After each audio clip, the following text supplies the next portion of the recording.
Halo sobat, apa kabar semua? Semoga sehat untuk kalian semua. Kali ini kita akan membahas film Korea The Pirates, The Last Royal Treasure, yang menceritakan perjalanan kawanan bajak laut, dalam mencari harta karun. Sebelum itu, jangan lupa subscribe dan nyalakan loncengnya, agar kalian tidak ketinggalan film-film seru lainnya. Kalau sudah, kita langsung aja ke ceritanya sob. Kisah berawal pada tahun 1388, Yo Seong-gi menarik pasukannya dari negara Wihwado. Karena Jenderal Choeyong dan pasukannya berhasil dikalahkan, mereka pun melarikan diri ke laut dengan menjarah harta dari kerajaan dan akhirnya pilar terakhir kerajaan Goryeo telah runtuh. Tersiar kabar bahwa kapal tersebut hilang termasuk harta berharga yang dibawanya. Cerita lanjut pada masa sekarang, sekumpulan bandit yang terdampar berbulan-bulan di perahu kecil yang telah dikejar-kejar oleh ribuan prajurit. Dikarenakan mencuri dari istana Gyeongbokgung, pemimpin bandit yang sudah sekarat itu pun tiba-tiba melihat seorang malaikat maut yang cantik, dikira untuk menjemput nyawanya, ternyata malah menyelamatkan para bandit itu. Bidadari itu adalah Haerang, sebagai kapten perompak bajak laut, dan pemimpin bandit itu bernama Mochi. 일어나. Sudah 3 bulan berlalu, Haerang sebagai kapten bajak laut, mencoba memperkerjakan kawanan bandit yang ia selamatkan di tengah laut. Di satu sisi, Mochi sebagai pemimpin para bandit dengan sifat malasnya itu karena gengsi, dia justru menentang tiap perintah Haerang. Kawanan bandit pun bingung karena pada satu kapal ada 2 pemimpin. Di saat bersamaan juga mereka melihat kapal perompak Jepang yang melintas. Mochi pun ingin menunjukkan kekuatannya karena dia adalah pendekar nomor 1 di Goryeo. Di sisi lain perompak Jepang itu mengira bahwa yang di depannya adalah kapal nelayan. Sekumpulan bandit pun langsung menyergap dengan tali, yang dipimpin oleh Mochi dan anak buahnya. Saat melompat ke kapal, hanya Mochi saja yang bisa bertahan, karena anak buahnya terjatuh semua. Sekali lagi dengan rasa gengsi yang besar, Mochi bertarung sendiri tanpa meminta bantuan. Saat Mochi terdesak, Haerang pun memberikan senjata agar bisa melihat kemampuan Mochi.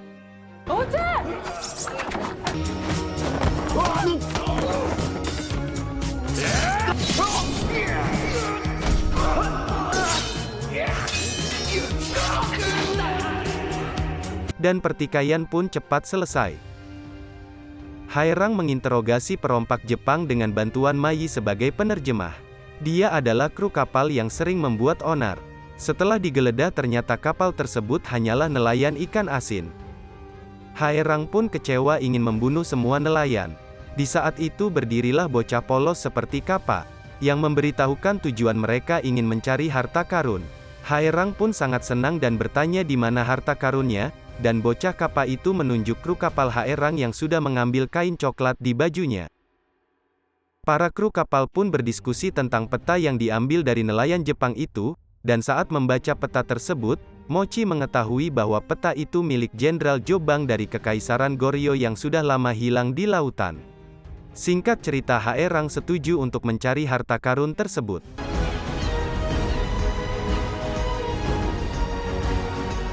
Saat sampai di pulau, Haerang kebingungan membaca peta itu. Dan Mochi ingin sekali menjadi pemimpin untuk pencarian harta karun. Sangat berat hati Haerang pun memberikan peta itu. Dan pada saat bersamaan orang-orang melihat seekor sapi yang sedang lari. Rencana pun berubah, tanpa pikir panjang keputusan Mochi saat itu ingin segera memburu sapi, dengan kru lainnya. Dan saat lainnya masuk ke goa, Haerang dan yang kru lainnya melihat puluhan sapi berlarian menuju ke arah goa juga. Mereka memperingati untuk kembali tetapi terlambat. Mochi sudah ada di kepala sapi. Tersundul, hingga masuk jurang. Beruntungnya dia, ternyata ada akar pohon besar di pinggir jurang. Dan sangat kebetulan Mochi melihat gading tersangkut di akar itu. Saat mendengar suara Mochi, Haerang pun langsung berlari ke arah Mochi. Bukannya membantu, tapi hanya bermaksud mengambil gading, dan saat di terawang itu adalah peta asli harta karun. Sebelum Haerang kembali ke kapal, mereka mengobati kru yang sedang terluka karena insiden tadi dan sekaligus memberikan komitmen pada orang-orang, bahwa hanya ada satu pemimpin di kapal, dan Haerang menawarkan sebagai wakil kapal ke Mochi. Dengan rasa gengsi yang besar Mochi tidak setuju, dengan pedenya para bandit dan perompak disuruh memilih. Ingin tetap di pulau atau ikut ke kapal, dan sudah jelas dan pasti, semua orang-orang ikut ke kapal dengan Haerang sebagai pemimpin.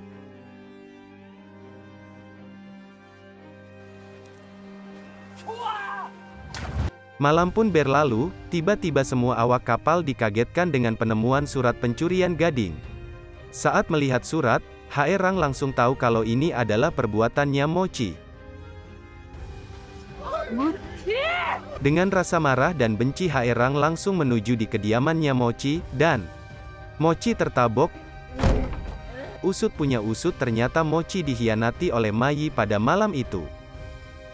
Singkat cerita, Mayi ingin menjual peta harta karun itu ke bangsawan yang ditemuinya, mengaku bahwa dirinya pendekar terbaik Goryeo, dan bertemu pencuri yang menyamar menjadi Haerang yang bernama Haegem.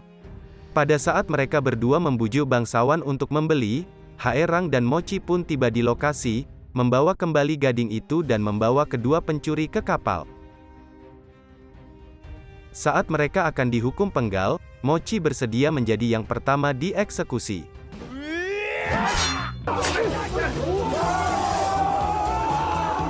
Pada saat itu Mochi mencoba kabur, dan langsung tertangkap kembali.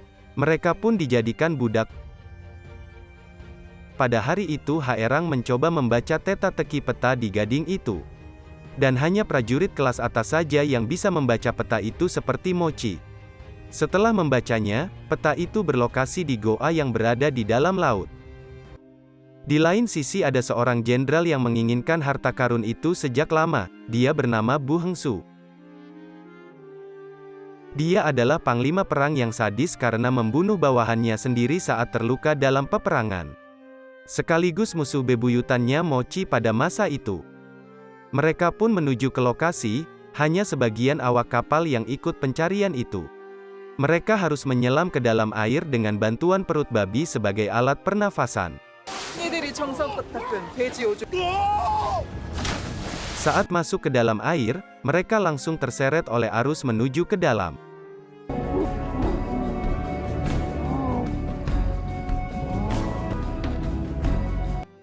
Saat tiba di lokasi mereka menemukan harta karun bongkahan perak.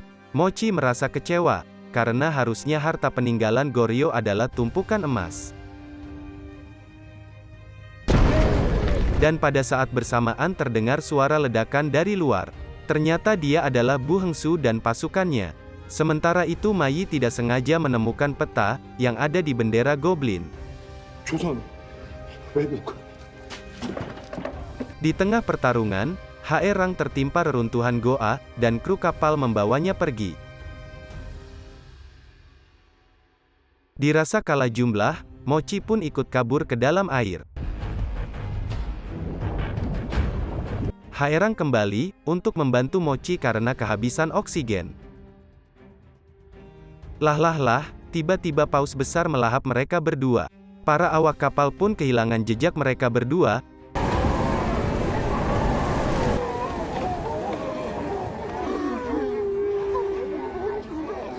Tidak lama kemudian paus itu bersin, Mochi dan Haerang terhempas seperti upil.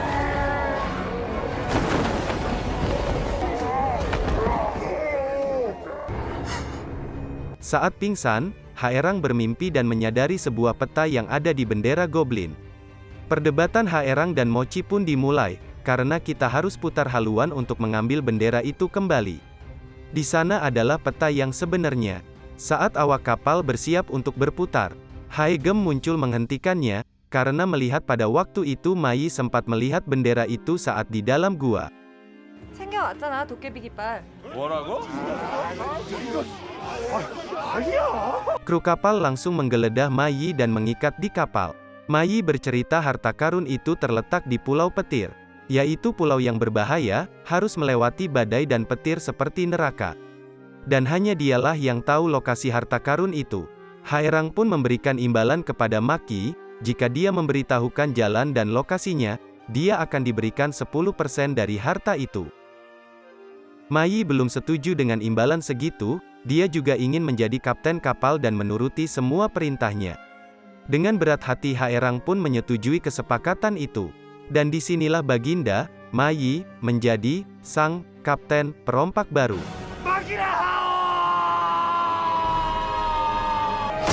Haerang menjadi tukang masak kapal. Saat jam makan siang semua orang yang di kapal pada muntah dan membuangnya diam-diam. Mochi yang di sebelahnya memberi pujian makanan itu, meskipun makanannya tidak enak, malah dikasih bonus gak tuh, sama Haerang.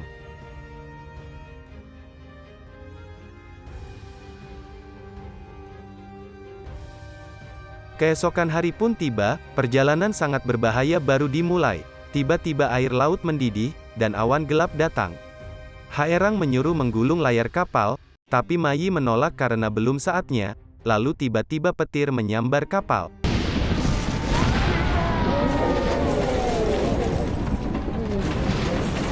Mai cuman bisa nunduk saking takutnya di bawah tangga. Di sisi lain Bu Hengsu dan pasukannya juga melewati badai tersebut, dengan persiapan matang.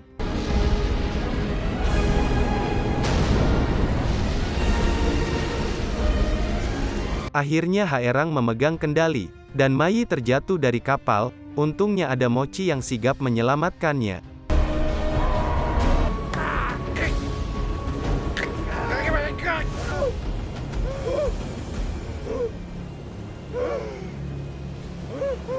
Dan matahari pun terbit, semua awak kapal selamat. Perjalanan dilanjutkan di Pulau Petir. Saat sampai di sana ternyata Mai tidak mengetahui lokasi harta karun itu. Tetapi rencana pencarian tetap dilanjutkan. Saat menggali tanah yang tidak pasti, semua awak kapal pun sangat kesal dengan bacot dari Mai. Mereka ingin mengubur Mai hidup-hidup dan Mai kabur.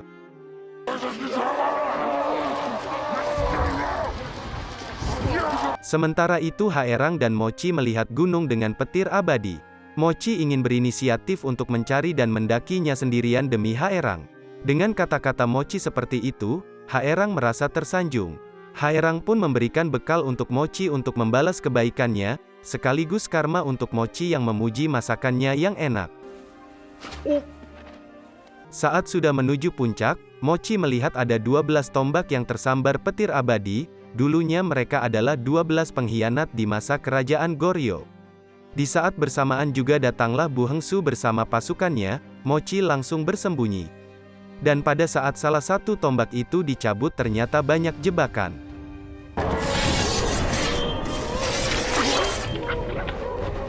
Dan Bu Hengsu sadar, tombak yang benar adalah tombak dari Jenderal Choeyong, dia adalah jenderal terakhir Goryeo.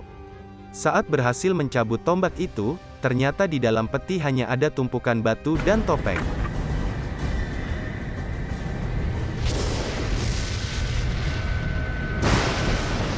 Di sisi lain, Mai yang bersembunyi dari pengejaran awak kapal, menemukan seekor itik besar dengan emas di paruhnya. Ini adalah titik terang bagi Mai dan semua awak kapal.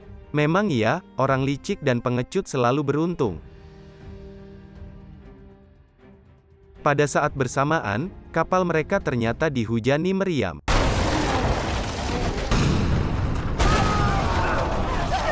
Mochi yang melihat dari atas, jadi ketahuan oleh salah satu prajurit Bu Hengsu.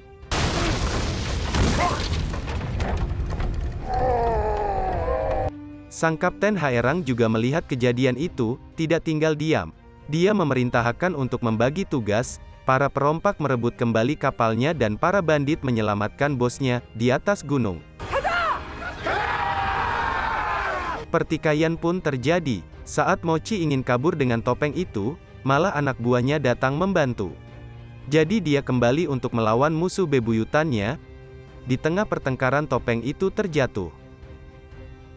Dan di sisi lain, Mai mengejar itik yang mencoba kabur, malah kejatuhan topeng dari atas. Dan bentuk topeng itu sama dengan goa yang ada di depannya. Mas Untung memang terbaik.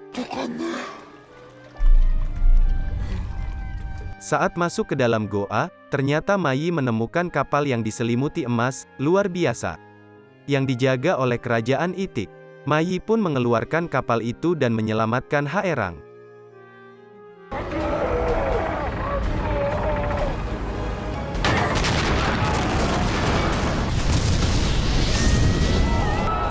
Singkat cerita, Haerang pun selamat dan berhasil mengalahkan semua. Tiba-tiba gempa bumi pun terjadi di tengah lautan, yang membuat kapal jadi lepas kendali. Dengan sigap Haerang mencoba memegang kemudi, di waktu bersamaan terjadi tsunami besar di hadapannya. Dengan kelihayannya sekali lagi Haerang dan awak kapal selamat. Di sisi lain pertengkaran Mochi masih berlanjut, Mochi tertusuk dan anak buah Mochi melemparkan pedang ke arahnya. Lalu tersambarlah petir Sasuke. Buheng Sukao.